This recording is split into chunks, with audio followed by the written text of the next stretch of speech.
Om Swastiastu. Sejarah Tutuan berdasarkan prasasti Tutuan yang tersimpan di Pura Bukit Puluh Kunakse Kelungkung tersurat pernyataan sebagai berikut.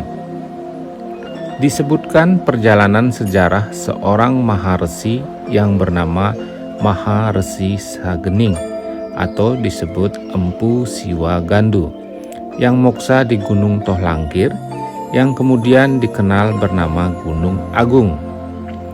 Empu Siwagandu adalah putra sulung dari Empu Barada. Empu Siwagandu berputra dalem Mangori.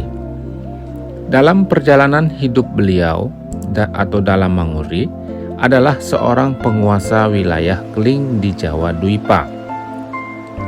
Di Jawa Dwipa, dalam Mangori menikah dengan Ratu Kalingga yang bernama Dyah Empuwati. Dari pernikahan beliau menurunkan Ratu Mangori yang kemudian menurunkan Arya Kanuruhan sekretaris Raja Gelgel. Arya Kanuruhan berputra 3 orang yaitu Pangeran Tangkas, Arya Brangsinga, dan Arya Pagetepan. Yang mana menurut Babat Arya Kresna Kepakisan, Arya Kanuruhan adalah putra dari Sira Kebo Anabrang. Dalem Mangori dikenal sebagai seorang dalem yang suka berburu ke tengah hutan Keling. Suatu hari dalam perburuannya, beliau bertemu seorang gadis kecil di bawah sebuah pohon pisang yang berparas sangat cantik. Anak gadis itu dipungut dan dibawa ke kerajaan dan diberi nama Nyi Berit Kuning. Berit Kuning kemudian diketahui adalah seorang putri dari Raja Airlangga. Dan setelah menginjak dewasa, Nyi Berit Kuning dinikahi dalam Mangori sebagai istri Penawing dan berputra laki-laki yang diberi nama Mantri Anom. Mantri Anom kemudian diangkat putra oleh Dyah Empuwati, bergelar Satria Wangsa. Berselang kurun waktu tertentu, Nyi Berit Kuning pun melahirkan putranya yang kedua. Entah karena salah paham bagaimana, Nyi Berit Kuning membunuh putranya untuk dijadikan santapan dalam Mangori. Mengetahui keadaan demikian, betapa marahnya Dalem terhadap Nyi Berit Kuning, serta mengusirnya dari kerajaan dan diasingkan ke tengah hutan Keling. Dalam keadaan yang sedang marah dan rasa terharu yang begitu mendalam, runtuh sabda Dalem Mangori terhadap putranya. "Wahai anakku, semoga engkau cepat manumitis dan menjelmalah engkau sebagai manusia yang bisa menghilang. Lahirlah sebagai seorang gembala dengan nama Rare Angon." Waktu terus berlalu, Satria Wangsa pun kini memasuki usia dewasa.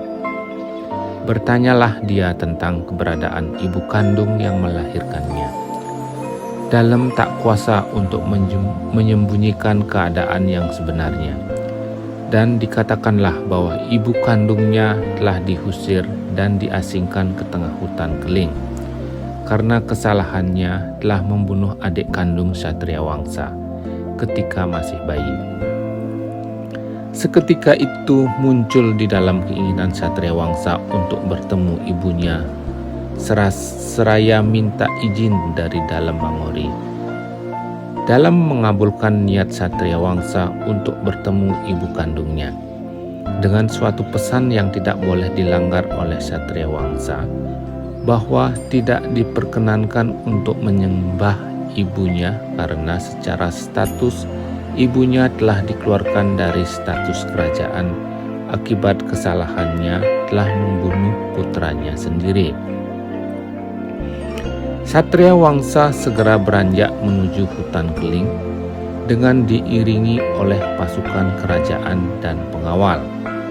Ketika berada di tengah hutan dan bertemu ibunya, Satria Wangsa merasa tidak tega untuk tidak menyembah sang ibu yang melahirkannya.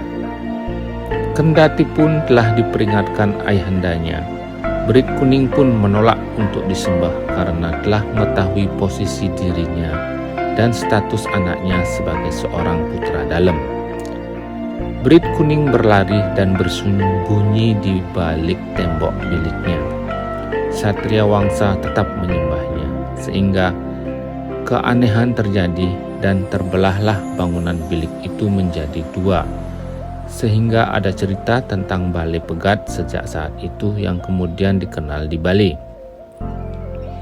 Berit Kuning tak henti berlari menghindari untuk disembah putranya, hingga akhirnya dia terperosot ke dalam sebuah sumur di belakang rumahnya dan terjatuh.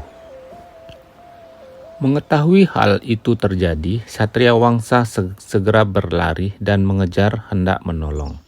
Tapi tak bisa. Ibunya telah terjatuh ke dalam sumur itu dan keanehan terjadi lagi. Dari dalam sumur seketika tumbuh pohon timbul dan di puncak hinggap seekor burung tutu. Ketika itulah Satria Wangsa bersumpah untuk tidak memakan buah timbul dan tidak menyakiti burung tutu hingga seketurunannya, bahkan tidak juga boleh meminum air sumur. Setelah semuanya terjadi, kini Satria Wangsa bertolak ke istana dan bertemu ayahandanya serta menceritakan kejadian di tengah hutan itu kepada ayahnya. Mendengar cerita Satria Wangsa, Dalam Manguri marah dan serta-merta mengusir Satria Wangsa dari istana Kalingga, serta mencopot gelar yang disandangnya sebagai seorang putra kerajaan karena telah berani melanggar larangan Dalem. Satria Wangsa pun pergi dan menuju kerajaan Airlangga untuk bertemu kakeknya Prabu Airlangga. Di kerajaan itu Satria Wangsa menceritakan hal yang terjadi kepada sang Prabu Airlangga dan akhirnya menyarankan Satria Wangsa datang ke Bali untuk bertemu Dalem Tegal Belesung dengan menyandang gelar baru yaitu Mantri Tutuan. Mantri Tutuan diterima Dalem Tegal Belesung dan menetap di Bukit Puluh Unakse Kelungkung, yang selanjutnya menjadi pusat dari keturunan Ki Mantri Tutuan. Hal ihwal tentang status kehidupan Ki Mantri Tutuan tersuratkan pula di dalam piagam yang dianugerahkan oleh Dalem Tegal Belesung kepada Ki Mantri Tutuan, yang berisi tentang kewenangan Ki Mantri Tutuan dan seketurunannya. Demikian sejarah Tutuan yang bisa saya sampaikan. Semoga bermanfaat. Kurang lebihnya mohon maaf. Om Santi Santi Santi Om.